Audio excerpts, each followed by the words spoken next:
Hello everyone, I'm Gayatri. I'm from Hyderabad. I always planned to study abroad at United Kingdom for my masters.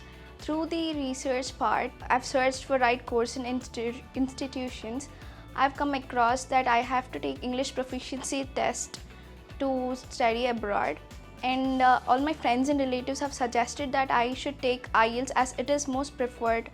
With 20 days of preparation, I've scored overall 6.5 band score, and this is my scorecard.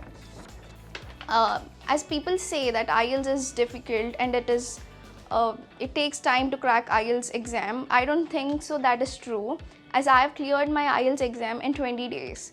IELTS is easy and it is most preferred English proficiency exam. Also, there are many English proficiency tests, but I am not sure about the acceptancy rate in the many universities. But IELTS is the widely recognized English test, so I suggest you to take IELTS exam instead of any exam, and it is really easy to crack if you prepare. In the end, I would like to say that don't listen to people and just go for the IELTS test, and all the best. Thank you.